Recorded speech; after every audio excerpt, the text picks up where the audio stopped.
Olá, queridos, graça e paz de Cristo Jesus, nosso Senhor, seja rica e abundante sobre a tua vida. Bem-vindo a mais uma classe de discípulos, bem-vindo ao nosso estudo. Estamos estudando o livro de Daniel e você é muito bem-vindo, muito bem-vinda para caminharmos juntos nesse livro tão abençoado, com tantas coisas interessantes para entendermos e aprendermos e também aplicarmos para a nossa vida e para a nossa fé. Amém? Hoje nós vamos falar sobre o capítulo 3 de Daniel, um capítulo extremamente marcante quando nós pensamos no livro de Daniel. Mas antes da gente começar a ler, começar a trabalhar, como sempre fazemos, eu quero convidar você a, juntamente comigo, a orarmos e pedirmos para que o Espírito Santo nos capacite, nos ajude nesse tempo de estudo da palavra de Deus. Amém? Então convido você, feche seus olhos, vamos orar e vamos falar com o Senhor. Pai querido, Deus de graça, de amor, mais uma vez, Senhor, agradecemos pelo privilégio de poder estudar a Tua palavra e estudar esse livro tão significativo, Senhor, para a nossa vida e para a nossa fé, que é o livro de Daniel. Que através desse estudo, Senhor, possamos ser edificados, fortalecidos na nossa fé e possamos perseverar cada vez mais neste caminho, Senhor, que é o caminho de sermos discípulos de Cristo, que possamos ser mais fiéis, firmes, fervorosos, ó Deus, assim como nós aprendemos através da vida de Daniel, através da vida dos seus amigos, nesse texto, nessa passagem, neste livro. Graça te damos nessa hora e oramos em nome de Jesus. Amém e amém. Amém, queridos. Capítulo 3, livro de Daniel. Vamos começar aqui, que é bênção demais esse texto. Na minha Bíblia, eu estou só aqui arrumando aqui meu texto bíblico. Isso, vamos lá, aqui. Maravilha. Capítulo 3.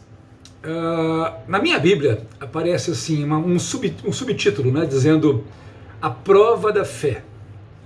Porque de uma forma especial nesse capítulo nós vamos ver um dos episódios mais conhecidos, que é da fornalha ardente, aonde Sadraque, Mesaque e Abednego, eles são lançados pelo rei Nabucodonosor.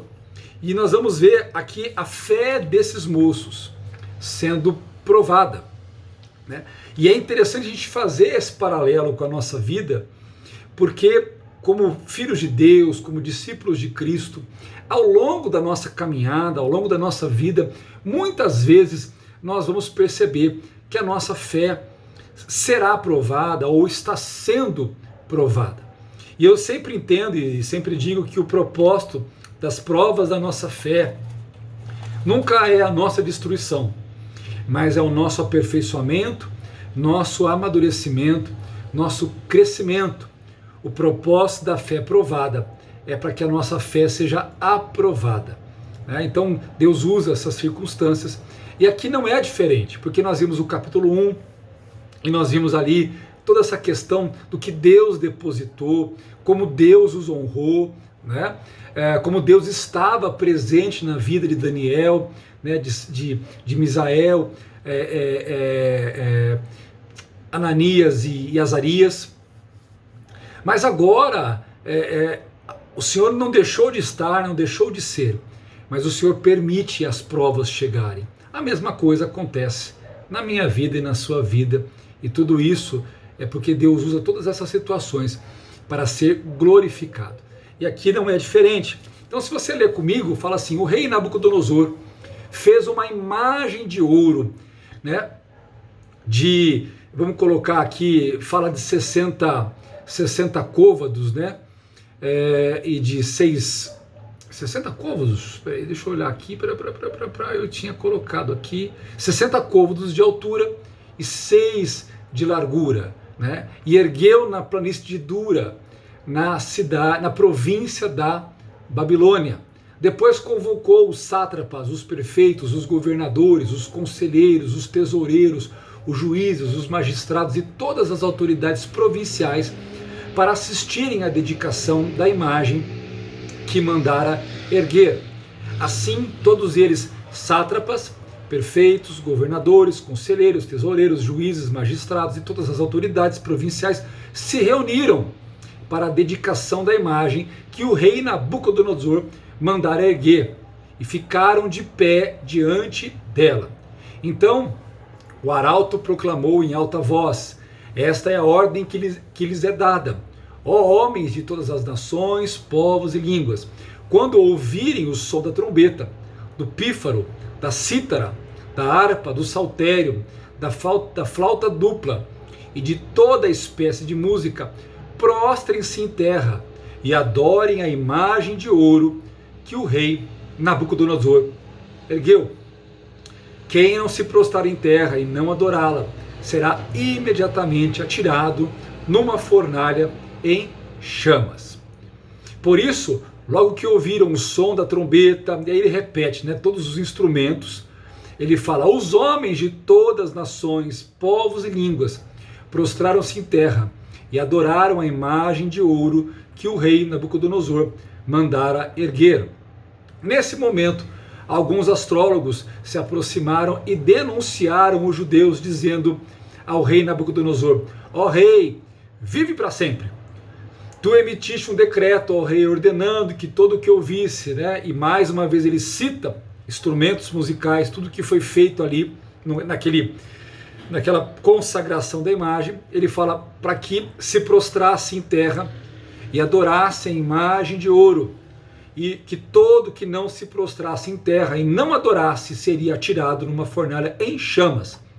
Mas há alguns judeus que nomeaste para administrar a província da Babilônia, Sadraque, Mesaque e Abednego, que não te dão ouvidos, ó rei, não prestam culto aos teus deuses, nem adoram a imagem de ouro que mandastes erguer.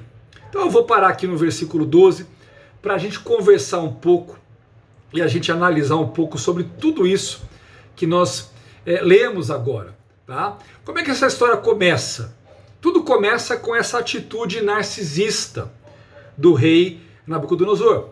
Seu reinado está crescendo, seu reinado está avançando, novas conquistas, novos lugares, e esse crescimento, esse avanço, isso impulsiona, então isso leva, impulsionado pelas suas conquistas, impulsionado pela glória da Babilônia, porque automaticamente, irmãos, quanto mais reinos, quanto mais lugares estavam sob o domínio, mais tributos eram pagos, mais gente estava ali, mais escravos, mais tudo. Então automaticamente Babilônia, como sede deste reino, recebia cada vez mais recursos. Então havia toda uma glória dessa que depois nós vamos falar como Deus vai tratar essa situação no coração de Nabucodonosor mais para frente. Mas nesse momento agora, o Senhor permite que esses planos, esses intentos de Nabucodonosor continuem progredindo e avançando. Então, tomado por isso, impulsionado por isso, o que ele faz? Ele manda fazer uma estátua de ouro, para que todos reverenciassem essa estátua. Isso aconteceu por volta do 8º ano do seu reinado. Já estava ali há 8 anos como rei da Babilônia. Ele então manda fazer essa imagem. Agora, detalhes importantes que acho que são coisas que somam aqui para a gente, que vale a pena. Se discute muito sobre o formato desta imagem. Provavelmente era um formato de uma imagem humanoide, que poderia ser a imagem dele ou não. O que se acredita, o que é mais aceito, provavelmente sim, essa imagem deveria ser uma imagem que carregava a figura de Nabucodonosor, porque apesar de estarmos falando da glória da Babilônia como império, esses reis, esses imperadores, havia sempre uma vaidade, um orgulho pessoal de registrar os seus feitos. E Nabucodonosor escolheu registrar o seu feito, fazendo para si uma grande imagem de ouro, quando fala aqui 60 côvados de altura e 6 de largura, era algo próximo de 30 metros de altura, por 3 metros de largura, tá? E provavelmente devia ter um pedestal, alguma coisa inclusa aí, ok? Isso equivale mais ou menos, para você ter uma ideia, talvez você não seja bom com essas escalas e medidas, né? Côvado, 30 metros de altura, né? Se côvado já fica ruim, 30 metros fica melhor, mas talvez eu não tenha noção do tamanho disso. É mais ou menos, gente, a altura que seria de um prédio de 8 andares. Ou seja, era uma estátua grande, não era uma estátua gigantesca, mas era uma estátua muito grande, que seria visível de uma distância muito grande. Mas isso era feito justamente para mostrar a supremacia do maior governante da Babilônia, tá? Que os feitos dele eram... Eu tô com uma balinha aqui por causa da minha garganta, tá, gente? Então desculpa aí se às vezes sai um solzinho, você me percebe aqui pegando, mas é por causa da minha tosse, ok? Então ele manda fazer, tá? Quando fala que ela é de ouro, a gente tem que entender que não era costume se fazer nada de ouro maciço. Tá? Geralmente você tinha uma estrutura interna nessas estátuas e elas eram folheadas a ouro. Então elas não eram de ouro maciço, mas folheadas a ouro.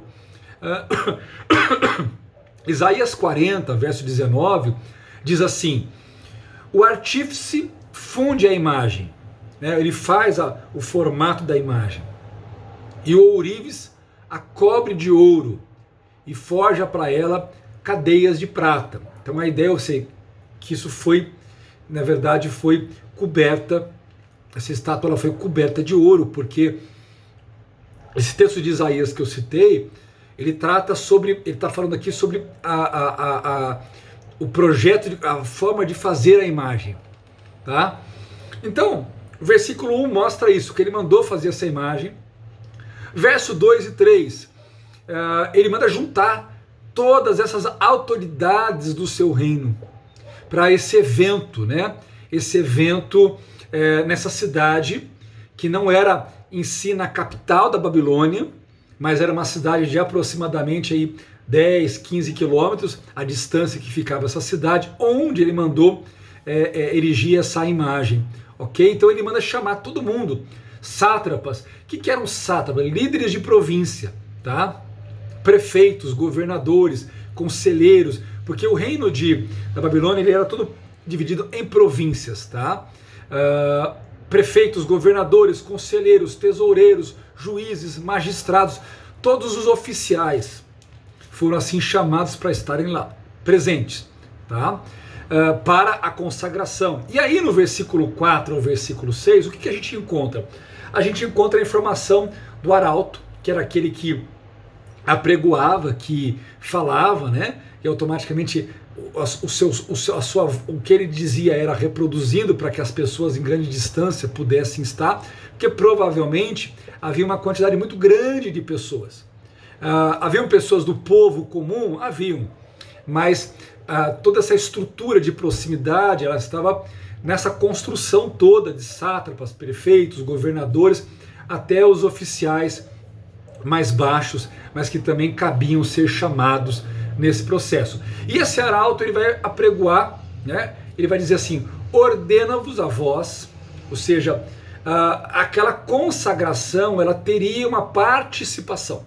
Então cabem a vocês, está sendo ordenado a vocês, ou seja, povos, nações e línguas, porque é um império que você vai ter vários povos ali conquistados, tá? Ou seja, não eram apenas os caldeus, mas todos que agora estavam ali, todos os cativos. Então, automaticamente, se os judeus eram cativos, cabia também a eles essa informação.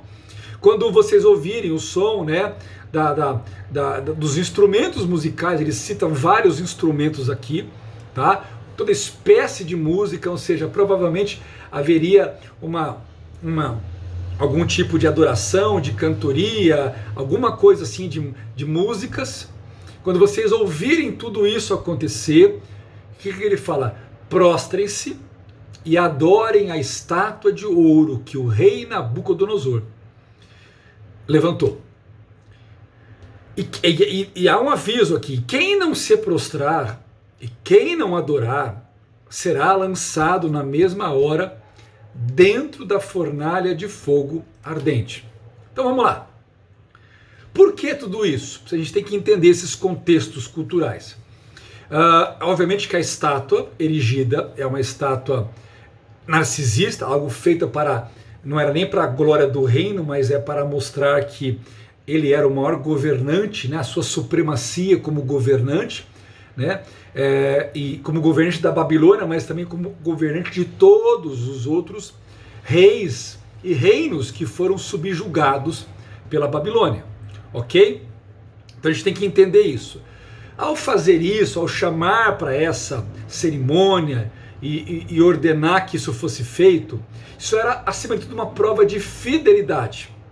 Tá? Era como se houvesse um juramento, todos ali estariam se prostrando. Isso não era uma coisa específica aqui, era comum nesses grandes impérios, tá? Que esses monarcas chamassem isso, que as pessoas, essas autoridades, esses líderes, esse povo, porque o império dele está crescendo. Ele está fazendo isso para a sua glória, mas ao mesmo tempo ele faz com que todos se ajoelhem e o adorem. Primeiro, é uma questão de ego ali. Né? Era comum esses monarcas fazerem isso para trazer para si uma glória. E muitas vezes essa glória, ela não era apenas a glória de ser um grande homem, mas a glória é quase uma glória divina. Porque isso dava a eles uma sensação, diante do panteão dos seus deuses, de que eles eram tipo um escolhido. Eles foram escolhidos por aquela divindade, agraciados por aquelas divindades para que ele governasse. Isso mostrava o seu poder, a sua proeminência sobre os outros. Né? Em alguns casos, como por exemplo tivemos os faraós, né? Os faraós eram vistos como deuses. Em alguns casos, podia até se passar essa ideia de como essas pessoas fossem divinas, deuses, né, vivendo na terra, entre os homens. Então evocava tudo isso, tá? Mas acima de tudo, essa adoração, esse prostrar-se, era uma prova de fidelidade, como se fosse um juramento. Essa adoração era um sinal de fidelidade, de comprometimento com aquele soberano. Ele é o meu soberano. Ele é o Senhor sobre a minha vida. E quem não fizesse isso, não fazer isso, era visto como um ato de traição. Então, se aquela pessoa se aquela pessoa fizesse o juramento, mas depois ela agisse contrariamente, era traição. Mas, se a pessoa não fizesse isso, ela já era vista como uma inimiga daquele reino, então ela seria morta. Então esse tipo de situação, você só tinha dois caminhos. Ou você se prostrava e adorava, ou você pagava com a sua própria vida por essa situação. Por isso que há o aviso ali, olha, se desobedecer, vocês vão ser atirados numa fornalha que vai estar em chamas. E aí quando a gente vê aqui no texto que toca-se a música, os instrumentos, aquela coisa toda, e a hora que tem que se adorar, e as pessoas adoram, se prostram, né? Então todos deveriam adorar, inclusive Sadraque, Mesaque e Abednego, e você vê que eles permanecem de pé. Como é que a gente sabe que eles permanecem de pé? Por causa da informação, tá? Aqui no versículo... Aqui no versículo 8, 9 e 10, quando estes homens que estão aqui vão comunicar ao rei que eles não fizeram, tá? Mas há uma lição aqui, né? Diante dessa situação há uma grande lição. Eles não se prostram, mesmo tendo toda a pressão. E gente, não é qualquer pressão. Não é uma punição qualquer, é uma punição com a própria vida. E diante dessa pressão que eles estão fazendo, eles não se dobram. E isso tem que servir para nós. Isso, há um princípio espiritual, há uma verdade espiritual, há um ensino espiritual para nós, porque muitas vezes a gente se prostra. Muitos cristãos têm se prostrado diante das pressões desse mundo, das pressões dessa vida. E às vezes nem são grandes pressões. pressões às vezes para você negociar sua fé, pressões por causa de um relacionamento, pressões por causa de um desejo, pressões por causa de expectativa dos outros. Mas diante de tudo isso, esses moços se mantêm fiéis a Deus. Então, os amigos de Daniel, Sadraque, Mesaque e Abednego, eles são uma inspiração para nós. Porque quantas vezes diante de situações que nós nos sentimos pressionados, que todos estão fazendo, e às vezes temos a pressão de que todo mundo espera que a gente faça alguma coisa, e às vezes não fazer significa que vai ter uma consequência ruim, como é o caso aqui. Mas eles mesmos diante de uma consequência, mesmo diante do risco de vida, do perigo, eles não abandonam a sua fé, não abandonam a sua posição, eles se mantêm em pé e eles honram a Deus.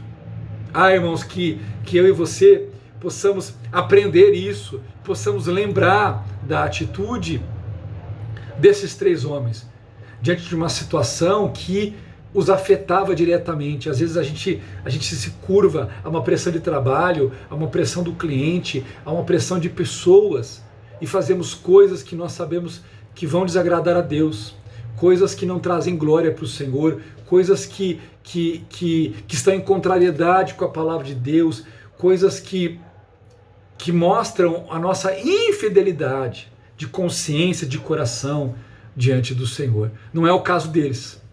Eles são fiéis, eles se mantêm fiéis.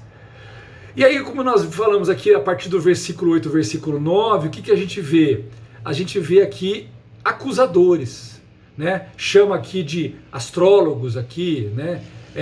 Alguns homens, né, caldeus, e veja bem, não eram alguns homens do povo, eram alguns homens que faziam parte disso, que também tinham o seu papel, a sua função como oficiais ali.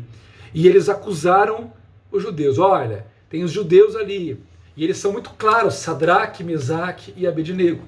Talvez você fale assim, mas e Daniel? Daqui a pouco eu respondo para você sobre Daniel.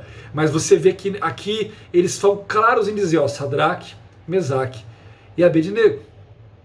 E observe, queridos, que apesar deles falarem isso, rei, porque e eles dizem assim, olha, eles não estão nem aí, eles não dão ouvidos ao Senhor, aqui no versículo 12, não prestam cultos aos teus deuses, nem adoram a imagem de ouro que mandaste se erguer. Não, quando eles fazem essa acusação, eles usam essa argumentação, não é porque de fato eles estão indignados, né, com o rei, indignados com a postura dos 3, porque os 3 desonraram o rei. Não é não.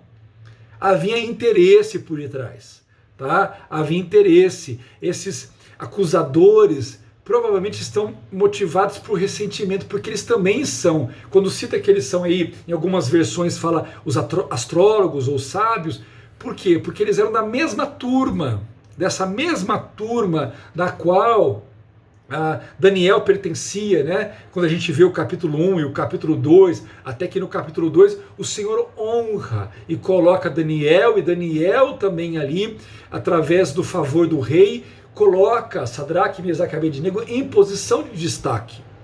Então, mas eles estavam todos dentro dessa mesma situação inicialmente. Só que agora, queridos, você vê que essa inflamação no coração do rei, existe o quê? Existe um motivo. E talvez o motivo possa ser ressentimento, inveja. Por quê? Porque quando eles falam, os judeus, eles usam essa expressão, os judeus, eles fazem questão de colocar, dizer assim, olha, eles não são caldeus, porque esses que estão falando, eles são caldeus, eles são babilônicos, mas estão dizendo, olha, esses judeus, ou seja, esses cativos, há um ressentimento aqui, tá? Por quê? Porque a gente vê lá em Daniel 1:20 que o imperador se surpreendeu com a capacidade, né, de Daniel e dos 3, se surpreendeu com esses homens. Então, esses 3 homens não eram desconhecidos do rei. O rei sabia que eram homens diferenciados, capacitados, tanto que os colocou em posição de prestígio. E essa posição de prestígio, ela criou esse ressentimento. Por quê? Porque povos subjugados, como os cativos, eram relegados a posições inferiores, a posição de submissão, não a lugares de autoridade. Mas Deus fez com que esses homens assumissem lugares. Então, dessa forma, queridos, as altas posições de alguns judeus, que no caso aqui Sadraque, Mesaque e Abednego, elas foram invejadas. Então, quando eles vão atrás do rei, quando eles vão falar com o rei, quando esses conselheiros vão fazer isso, eles estão procurando conquistar o favor do rei. E quando eles denunciam os amigos de Daniel por não se curvarem à imagem, é para ver se ao entregar, se ao denunciar, se ao fazer isso, eles conseguem derrubá-los e talvez ter a expectativa de assumir o lugar, conseguir uma vantagem, e aí assumir essa posição e ter esse prestígio que até então os três estavam tendo. Então observe que você vê um jogo de poder acontecendo aqui, tá? O versículo 13 aqui vai dizer que Nabucodonosor fica furioso com aquilo e ele manda chamar. Observe que quando o oráculo não, gente, perdão, quando o arauto proclama, ele fala que imediatamente. E você vê aqui que eles não foram imediatamente julgados. Na verdade, o rei manda chamar. Por que até? Porque o rei manda chamar e dá a eles a oportunidade de se arrepender e de prestar adoração. E que se eles prestassem adoração ali, diante daquele momento, eles seriam perdoados. Observe, não apenas pela questão de Daniel, mas provavelmente isso mostra que o olhar de Nabucodonosor não era um qualquer olhar sobre aqueles homens, mas ele reconhecia a capacidade. Porém, Nabucodonosor não se deixaria intimidar e usaria, até mesmo se necessário, essa oportunidade para fortalecer a sua voz de comando. E mesmo os três que gozavam desse favor do rei, desse conhecimento do rei, desse prestígio com o rei, para manter a sua posição, ele usaria os três como exemplo, se necessário, para mostrar que ele não estava brincando e que ele cumpriria o que foi. Então ele chama os três, né, aqui e fala, ó, quando tocar aqui os instrumentos, vocês vão se prostrar e vocês vão adorar aqui, vocês vão adorar a Deus. Então ele fala, olha, vocês estão dispostos, né? E se vocês não adorarem, eu estou no versículo 15, se vocês não adorarem, quem é o Deus que vos poderá livrar das minhas mãos? É interessante essa forma, né? Que ele coloca, quem é Deus? Que Deus pode livrá-lo das minhas mãos? Ou seja, se vocês não fizerem isso, porque vocês estão dizendo que vocês não se prostram diante, né, da imagem, o Deus de vocês não poderá salvar. Não tem Deus que poderá salvá-los do meu juízo, porque vocês vão morrer. Ou seja, não importa quem são vocês, não importa se eu reconheci talento, capacidade, não importa se eu vi o que vocês são capazes de fazer, se vocês têm prestígio, não importa, vocês não vão escapar. Não vão escapar. Nem Deus poderá livrá-los. Nem o Deus que vocês creem poderá livrá-los. Ou seja, não tem o que fazer, não tem saída. Ou adorem, ou morram. É mais ou menos essa situação. E aí tem a resposta deles, gente. E a resposta deles que está aqui no verso 16 até o verso 18, gente, é como um tapa de pelica. Porque os três mantêm a sua posição, né? Eles falam, olha, nós não precisamos defender-nos diante de ti. Ou seja, nós não vamos procurar justificativa e nem vamos ficar aqui tentando falar alguma coisa. Ele fala, olha, nós não vamos nos dobrar. Se formos atirados na fornalha, né, a quem Deus, o Deus a quem prestamos culto, ele pode nos livrar. E ele pode nos livrar, e aí ele nos livrará das suas mãos, ó rei. Ou seja, mas se ele não nos livrar, saiba, ó rei, que não prestaremos culto aos seus deuses, nem adoraremos a imagem de ouro que mandaste erguer. Então os três têm uma postura interessante, irmãos. Outra coisa que vale a pena falar aqui. Os três não estipulam nenhuma condição para Deus. Quando eles respondem para Nabucodonosor, ele fala: olha, rei, ó Deus, ó rei, nós não vamos ficar aqui discutindo isso. Se nós vamos ser atirados na fornalha, ok. Se o Deus a quem que nós cremos quiser nos livrar, ele pode nos livrar. Se ele quiser nos livrar, ó rei, nós vamos ser livres.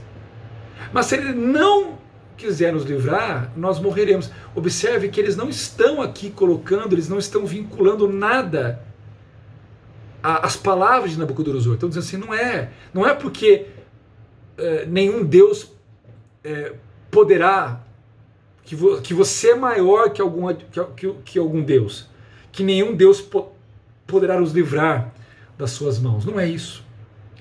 Deus pode nos livrar e Deus pode não nos livrar. Mas mesmo que Ele não nos livre, rei, nós morreremos, mas nós não nos curvaremos aos seus deuses e não nos curvaremos à imagem de ouro que você mandou erguer. Ou seja, eles não fizeram nenhum tipo de colocação ou de condição para Deus. Libertação ou martírio. As duas coisas eram igualmente possíveis no plano divino. E assim, Deus pode nos livrar de algumas coisas, irmãos, como Deus nos livra. E às vezes Deus pode permitir que passemos por algumas situações como nós passamos. E na verdade, em tudo nós precisamos aprender a buscar em Deus a sua vontade. Porque às vezes, amados, as nossas orações são dirigidas, né? Nós só apresentamos um lado, nós só pedimos livra, tira, guarda. E às vezes nós temos essa dificuldade, Senhor, seja feita a tua vontade. Que aliás, foi o que Jesus, quando está no Getsêmani, sofrendo ali em agonia, ele ora, ele fala: Pai, se for possível, afasta de mim esse cálice. Mas que não seja o que eu quero, mas que seja feita a tua vontade. Então, se a tua vontade, Pai, for que eu vá para a cruz e morra, seja feita a tua vontade. Então, libertação ou martírio, as duas coisas eram possíveis no plano divino e os três entendiam isso. E quando se posicionaram diante de Deus, se posicionaram dizendo: olha Deus, olha Rei, Deus pode. Se Deus pode nos livrar. E se Ele quiser nos livrar, Ele vai nos livrar. Mas também, se Ele quiser permitir que a gente morra, nós morreremos, Rei. A questão toda é: nós não nos curvaremos. Nós não nos curvaremos, não adoraremos seus deuses e nem adoraremos a sua imagem.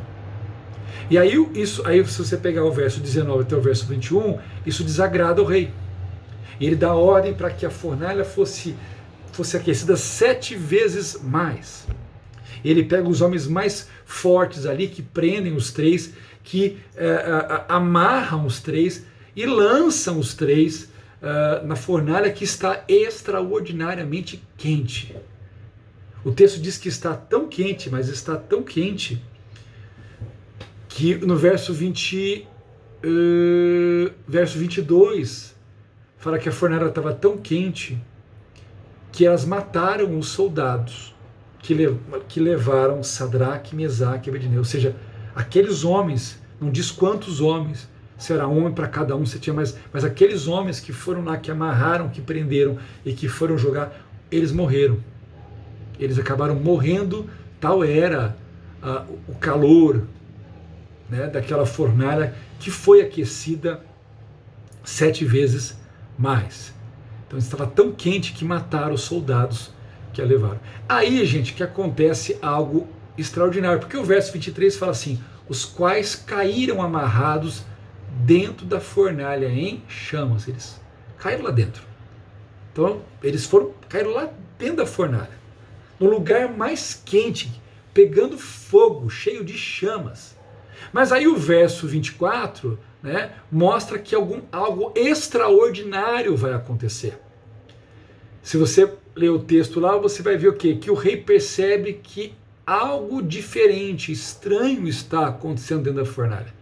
Eu estou aqui no verso 24 e no verso 25. Ele se levanta, ele fica alarmado, ele está olhando ali, a uma distância segura, mas ele está olhando.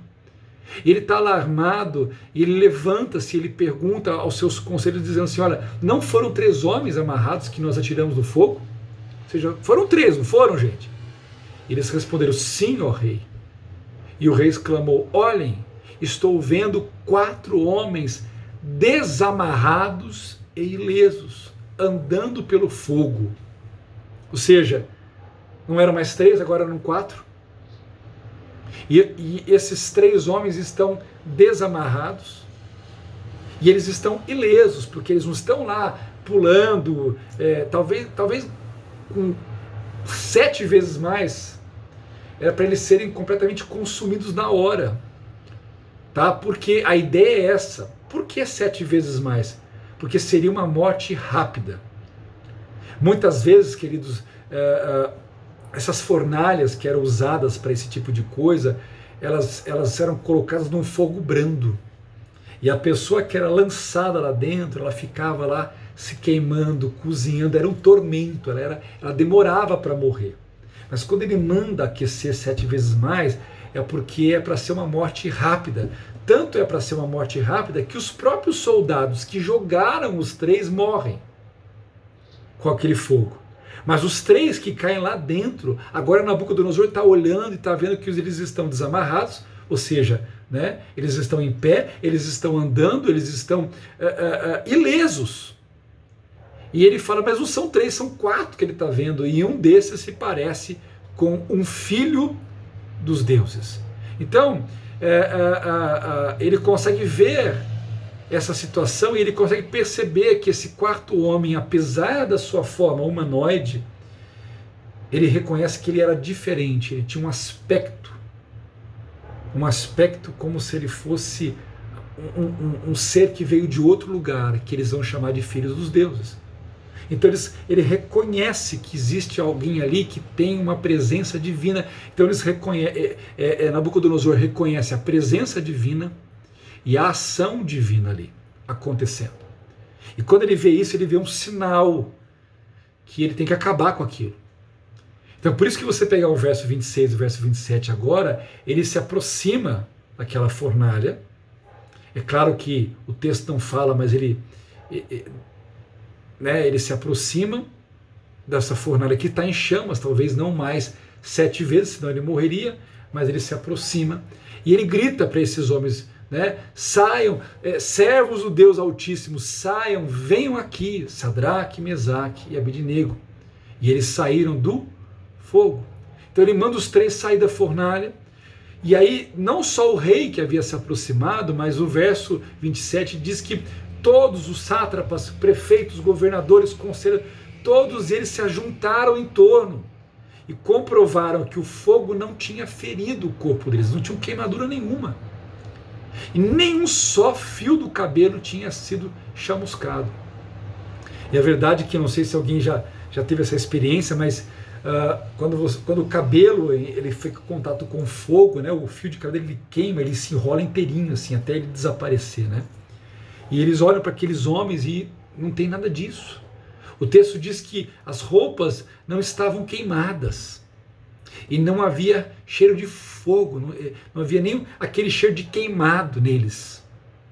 Ou seja, eu fico imaginando, irmãos, pare para imaginar aqueles homens olhando aquilo, que cena maravilhosa, que cena sobrenatural, porque você viu aqueles homens serem jogados na fornalha, agora esses homens saem de lá andando, com a roupa inteira, nem cheiro, nem chamuscado, nada queimado, nem uma queimadura. Essa é uma manifestação poderosa de Deus, poderosíssima de Deus ali. Isso que eu quero que você grave. Essa é uma das cenas mais particulares, no sentido assim, diferenciadas, no nível de Deus abrir o mar vermelho, Algo desse tipo, porque assim, é tão forte, é um testemunho de Deus tão glorioso ali, né? Então, que o versículo 28, 29, você vai ver o que? Nabucodonosor reconhecer a grandeza de Deus. Ele reconhece a grandeza de Deus, do Deus de Sadraque, Mesaque e Abednego. Infelizmente ele reconhece a grandeza de Deus, mas ele não reconhece o Deus de Israel como o único Deus. Mas ele reconhece a grandeza. Agora observe que para ele reconhecer a grandeza de Deus, ele antes reconheceu a fidelidade daqueles três homens. Porque ele fala aqui no verso 28, louvado seja o Deus de Sadraque, Mesaque e Abednego, que enviou o seu anjo e livrou os seus servos. Aí, mas observe que exatamente o que eu disse. Por que ele está louvando o Deus de Sadraque? Porque ele reconhece a fidelidade de Sadraque, Mesaque e Abednego. Ele fala, eles, os três, confiaram nele, desafiaram a ordem do rei, preferindo abrir mão de suas vidas a que prestar culto e adorar a outro Deus que não fosse o seu próprio Deus. Então ele reconhece essa fidelidade, né? E queridos, muitas vezes, para que as pessoas reconheçam a grandeza do Senhor, glorifiquem o seu nome, essas pessoas precisam ver primeiro a nossa fidelidade, a nossa fé no Senhor primeiro. Amém, queridos? E aí o que acontece? Diante disso, verso 29, ele faz um decreto. Um decreto dizendo que todo aquele que blasfemasse contra o Deus de Sadraque, Mesaque e Abednego fosse morto, né? Sua casa, sua família, todos fossem destruídos, porque ele reconhece que nenhum Deus livra como Deus deles. Então é interessante essa postura, né? Essa postura dos três. Essa postura de Nabucodonosor para com os três e para com Deus ali. Eles têm essa postura. E aí o último versículo fala então que Deus promove. Por isso que eu falo, é interessante, porque ele reconhece o Deus, né, Yahvé, como superior a todos os outros. Quando ele fala, nenhum Deus é capaz de livrar, ou nenhum outro Deus é capaz de livrar como o Deus de Sadraque, Mesaque e Abednego. Mas ele não reconhece como seu Deus. É um negócio interessante, né? Ele reconhece a dedicação. Ele reconhece como Deus os livra. E aí, automaticamente, ele promove, né, o que parecia a destruição, porque, veja, eles ocuparam eles já tinham uma posição de destaque, porque eles estavam lá como oficiais, e agora o rei promoveu Sadraque, Mesaque e Abednego a melhores posições na província da Babilônia. Observe que eles tinham uma posição, por não se prostrar eles iam perder a vida, mas agora, por serem fiéis a Deus, Deus os honra. E o próprio Nabucodonosor, eles recebem um aumento, né? Eles recebem uma promoção, melhor dizendo. E eles alcançam melhores posições, ou seja, a mão do Senhor, a bênção do Senhor estava ali sobre eles. Agora, vamos pensar algumas coisas aqui, tá? Primeiro, o quarto homem. Quem é esse quarto homem? Automaticamente, muito se discute se isso era um anjo do Senhor, mas particularmente, assim como algumas linhas teológicas que estudam, de que ele não era um anjo, mas nós temos ali o Cristo pré-encarnado, tá? Nabucodonosor não conhecia a Jesus, o Filho de Deus, mas ele reconhece que a figura está ali, é uma figura celestial. E por que eu, assim como muitos teólogos da área, e não que eu me considere aqui para os irmãos como um teólogo, né, mas eu estou citando aqui teólogos que entendem que não era um anjo enviado ali, mas era o próprio Cristo encarnado. Por quê? Porque a figura desse quarto homem aqui da fornalha é uma figura justificadora, redentiva. Ele aparece ali no momento de morte e ele traz vida. ele faz esses homens literalmente que estavam mortos, porque a condição deles era de morte. E esses homens então saem para a vida. E eles saem sem nenhum chamuscar, que é uma representação do que a nova vida representa. Uma nova vida que não tem as marcas, não tem mais as marcas ou a sujeira do pecado, porque o fogo de Deus, né, na nova aliança está representado no sangue de Cristo, lavou, limpou, purificou, né, uma nova criatura, sem as marcas do pecado ali, mas totalmente justificados. Esses homens são justificados ali. Há alguém que os guarda, há alguém que os livra, como se ao sair da fornalha eles fossem ressuscitados. Então muitos entendem, né, essa questão, né, do Deus encarnado, do Filho de Deus encarnado ali, porque a figura é a figura redentiva, é a figura que está ali para salvá-los, né, para livrá-los da condenação. E essa figura, ela cabe muito bem, né, a pessoa de Cristo Jesus. A gente não vê anjos nessa figura, nós vemos anjos pelejando, né? Mas aqui é uma figura de salvação, há um caráter soteriológico aqui, que cabe não a anjos na Bíblia, mas cabe unicamente ao Filho de Deus, aquele que nós confessamos como Jesus, o Filho de Deus. Outra pergunta talvez que você possa fazer, né, e questionar é essa questão, para a gente fechar aqui o assunto, né? Onde estava Daniel? Por que Daniel não foi? Por que ele não é citado? Se ele dobrou o joelho, não dobrou o joelho? Por que ele não foi jogado na fornalha? Por que de repente Daniel não aparece?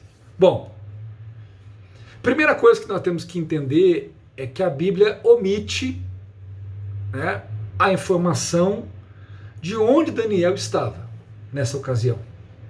Não há uma informação dizendo onde ele estava. Mas o que dá a entender é que ele não estava ali.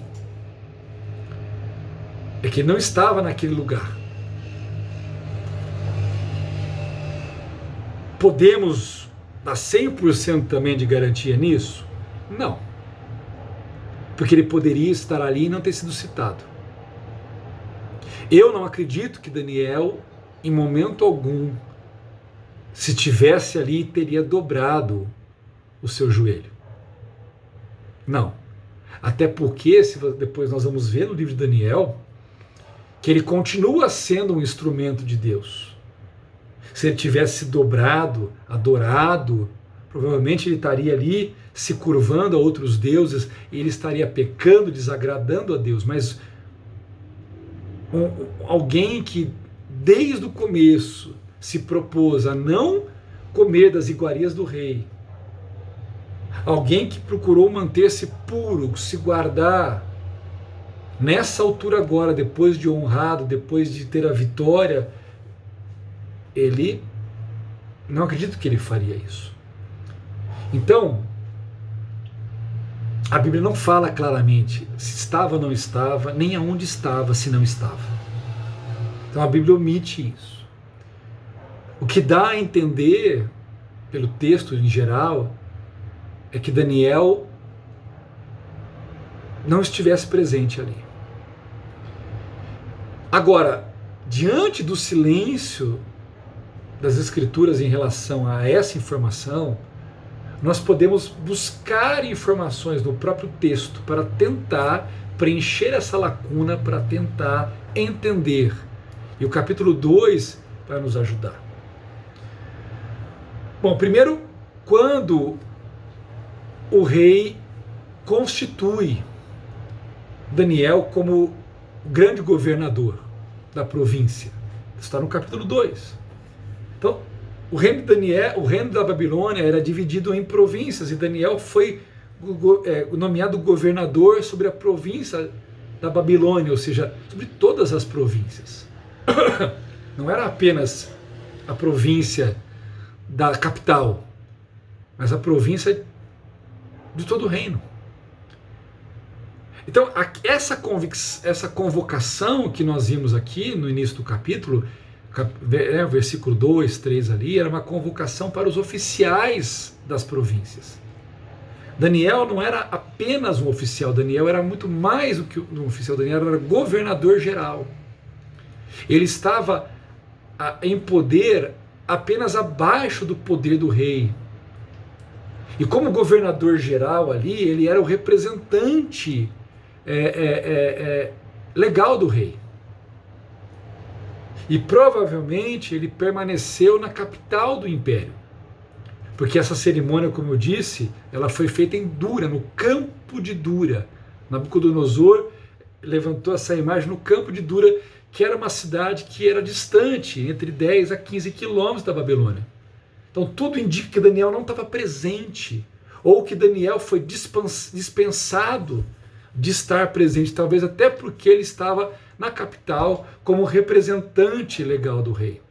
Quando a gente lê Daniel 2, verso 49, lá fala que ali mostra Daniel pedindo ao rei para constituir sobre os negócios da província Sadraque, Mesaque e Abednego, foi o que eu falei, uma posição alta que eles já tinham ali, que causou todo esses ciúmes, esses interesses desses outros homens ali para derrubá-los e talvez ficar com o lugar deles, tá? Mas o texto diz que o rei constituiu ele sobre os negócios da província, mas Daniel permaneceu na porta do rei. Significa, Daniel permaneceu ali ao lado do rei, junto à porta, numa posição mais próxima. Então pode ser que Daniel não estava presente por estar ali como representante legal do rei na capital do império, tá? Ou que ele tenha sido liberado, porque se eu falei que ali era uma demonstração de lealdade, né? Eu disse que era uma demonstração de lealdade ao rei, ele tenha sido liberado de ter que demonstrar essa lealdade, até porque ele era estimado pelo rei. O rei respeitava Daniel e o rei respeitava o Deus de Daniel. E talvez essa posição elevada, né, e talvez até pelo acontecimento do capítulo 2, o rei não via a necessidade em Daniel de ter da parte dele essa postura de dobrar e se adorar, porque para ele Daniel era alguém que ele via com muita segurança. Ali é uma pessoa que era fiel a ele até por tudo o que foi feito em favor. Como Deus trouxe a revelação, como Deus trouxe a revelação do sonho e a interpretação, e como Daniel veio e trouxe o sonho e a interpretação, então Daniel talvez era estimado. Né? Então, talvez por ele ter esse cargo maior, né? Resumindo, ele pode não ter sido coagido a ir, ou pode até ser uma outra hipótese, é que ele nem estivesse na capital, ou tivesse sido liberado de estar lá, ele pudesse estar ainda em outro lugar, cumprindo alguma das suas tarefas. Talvez ele estivesse numa outra posição, num outro lugar naquele momento, então ele não poderia estar presente nesse evento. Tá? Mas o fato é, isso tudo são especulações que a gente trabalha, tá? Mas a Bíblia omite a informação do lugar onde Daniel estaria nessa ocasião da consagração da estátua. O que a gente tem que pensar, queridos? O que a gente tem que entender nisso tudo? A prova da fé. A prova da fé, e ela mostra o quê? A fidelidade desses três homens, e mostra como o Senhor não nos desampara. Lembre-se disso, Daniel 3, tem prova da fé? Tem. Pode ter gente puxando tapete, pode ter a gente ser colocado numa situação que parece ser destrutiva, que parece ser totalmente contra nós, pode acontecer, mas que nós possamos nos manter fiéis ao Senhor, porque o Senhor não nos desampara. E se nós confiarmos no Senhor e dependemos inteiramente do seu grande amor, o Senhor mostrará, o Senhor manifestará suas maravilhas a nosso favor. Deus não mudou, queridos. Deus não mudou. O que nós temos que, na verdade, é ter é esse entendimento. Deus é fiel. Deus é fiel. E Deus é bom em todo o tempo. Amém, queridos? Espero que você possa ter sido abençoado por esse texto, por esse capítulo 3, tão precioso. E que talvez, se você está aí diante de uma situação, como essa situação, né, diante de uma fornalha de fogo, que você possa entregar nas mãos do Senhor e falar: Senhor, que seja feita a tua vontade, e confiar no Senhor, porque o Senhor é aquele que vem ao nosso encontro, que nos sustenta, o Senhor é aquele que não nos desampara, o Senhor é aquele que nos justifica, o Senhor é aquele que nos honra, quando nós, de fato, estamos buscando honrar o Senhor. Então, honre ao Senhor na sua vida e prepare-se para ver a mão do Senhor fazendo maravilhas na sua vida e através da sua vida para a glória de Deus. O Senhor usou toda essa situação tão difícil sobre Sadraque, Mesaque e Abednego para que ele fosse glorificado. E ali, querido, não somente Nabucodonosor, mas tantas e tantas pessoas puderam ver o que o Deus de Israel faz, o que o Deus daqueles moços ali era capaz de fazer para aqueles que nele confiam. Amém? Que Deus abençoe a sua vida, que o Senhor continue ministrando este estudo no seu coração em nome de Jesus. Vamos orar? Pai, muito obrigado, Senhor, por esse estudo, por essa palavra.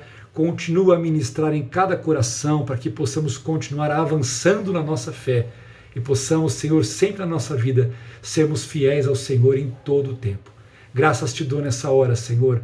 Dá, ó Deus, ao teu povo uma semana abençoada. É o meu pedido, a minha oração em nome de Jesus. Amém e amém. Deus abençoe sua vida. Fique na graça e na paz de Cristo Jesus. Até mais. Um grande abraço.